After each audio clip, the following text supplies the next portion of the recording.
안녕하세요. 똑소리 나는 세금 이야기 똑세TV입니다.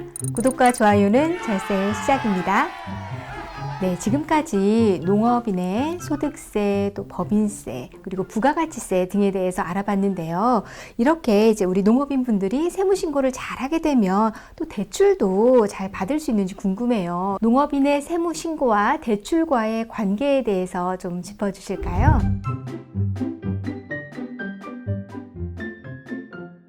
대출을 받으려고 하면 여러분들이 이렇게 잘못 알고 계시는 부분들이 있는데 대출은 사람의 얼굴을 보고 빌려주는 게 아니에요. 대출이라는 것은 기본적으로 은행 입장에서는 빌려준 원금이 떼이냐 떼이지 않느냐 이런 부분이 있고, 그리고 내 이자를 갚을 수 있느냐, 두 가지 측면이 돼 있어요. 네, 원금을 떼이지 않아야 되고 그렇죠. 또 매달 이자를 꼬박꼬박 내줘야 되고. 그렇죠. 그 은행 입장에서 거꾸로 생각을 하면 어떻게 할까라고 보면 그게 그 세무 신고를 할 때 재무제표가 그 역할을 한다고 보시면 돼요. 재무제표 말씀하시면 손익계산서와 재무상태표 두 가지 그렇죠. 말씀하시죠. 재무상태표는 여러분들 아시다시피 자산, 부채, 자본을 이렇게 만들어져 있죠, 그죠? 네.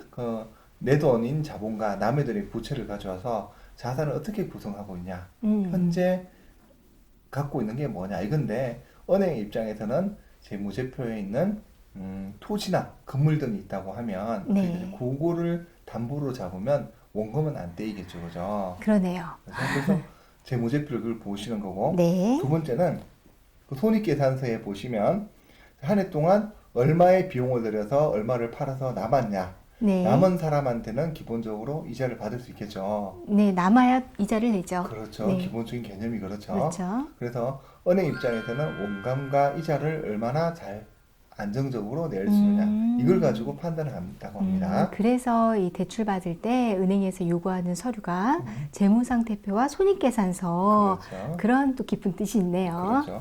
그래서 사실은 재무상태표에서 토지나 건물 담보 재산이 있으면 좋겠죠, 그죠? 은행 네. 입장에서. 하지만 없는 경우들이 많아요. 사업을 하시다 보면, 아니면 갖고 있는데 담보가 꽉 차 있다든지, 그죠? 네. 자, 이럴 때는 어떻게 하느냐라는 부분이 있는데, 사람들이 농업 관련해서 정책 자금에 본인이 그 대상자가 됐다고 선정이 네. 됐어요.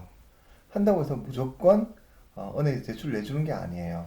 이유는 뭐냐면, 은행에서는 그 국가에서 정책 자금 대상자로 선정이 되면 이 사람한테 돈을 빌려준 저리로 빌려주겠죠, 그죠? 네. 하지만 그 돈을 떼이면 국가가 떼이는 게 아니고 네. 사실은 은행이 떼이겠죠. 은행에서 이렇게 중간 역할을 하는 거군요. 그렇죠. 이자에 대한 보존이 되는 거지, 원금이 떼이면 사실 은행의 책임이기 때문에 은행에서는 이분이 신용이 없으면 빌려줄 수가 없는 거예요. 설령 정책자금 대상자가 된다 하더라도요. 네네. 그래서 농민들 같은 경우는 우리 농지라든지 이런 부분들이 일반 은행에서는 잘 취급할 수 있는 부분이 아니다 보니까 농협에서 만든 농신보가 있죠, 그죠? 농림수산업자 신용보증기금이라고 말을 그렇죠. 하죠. 그렇죠. 여기 우리 농신보라고 하는데, 농신보에서 대신 보증을 써주는 거예요. 토지와 건물은 없지만 대신 보증을 써주고, 보증 써주는 이 보증서를 가지고 은행에서는 그걸 담보로 해가지고 돈을 빌려주는 거예요. 빌려주고 난 다음에 잘못되면 농신보에서 대신 돈을 갚아라, 이런 구조인 거예요. 그렇게 되어 있군요.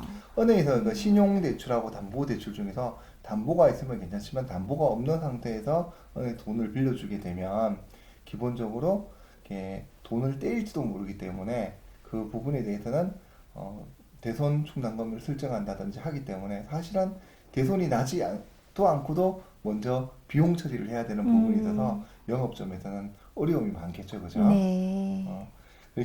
신용보증기금을 이용하셔서 보증료를 일부를 내시면 기본적으로 돈을 빌릴 때 유리할 수가 있다, 이렇게 생각하시면 돼요. 네네. 떡새 TV 떡소리 나는 세금 이야기.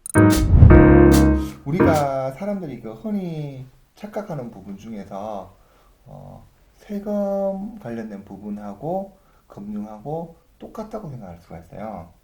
세금은 돈이 많은 사람한테 세금을 많이 매기죠. 그렇죠. 그죠? 없는 사람한테 심지어 세금을 돌려주기도 하죠. 그죠? 환급도 해주죠. 그렇죠. 네. 그런데 금융이란 것은 기본적으로 돈을 많이 버는 사람한테는 리스크가 적으니까 이자가 싸죠. 그죠. 이자도 싸게 해주고 네. 그 예금을 해주면 돈도 더 많이 이자도 더 많이 주죠. 그죠? 네네. 하지만 돈이 없는 사람한테는 돈을 빌리라 해도 빌려줄 수도 없는 거고 그죠? 그럼 1금융권에 안 가고 2금융권이나 개인 사채 쪽으로 가게 되면 이자도 비싸지겠죠. 그죠? 아, 이거 세무하고 대출, 은행 대출하고는 완전히 반대네요. 반대 방향이죠. 그죠?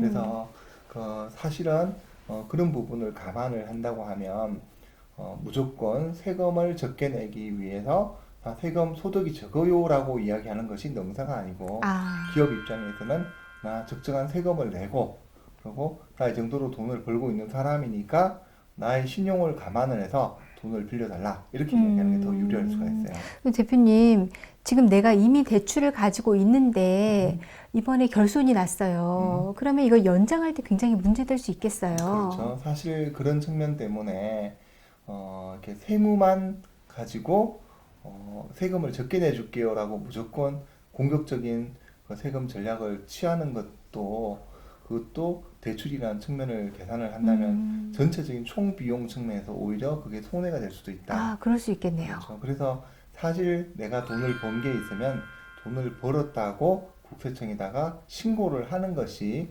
오히려 세금과 대출 전체적인 측면을 고려를 했을 때는 오히려 유리한 부분들이 있으니까 네네.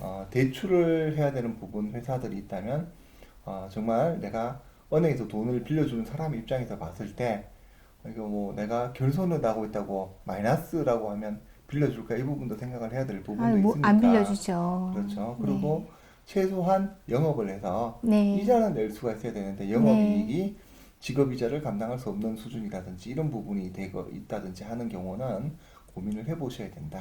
네.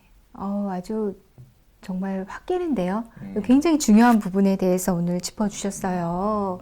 네, 이거 세금을 적게 내는 것만이 능사가 아닌 부분에 대해서 우리 농민분들 꼭 참고를 해주셨으면 좋겠습니다. 그렇죠.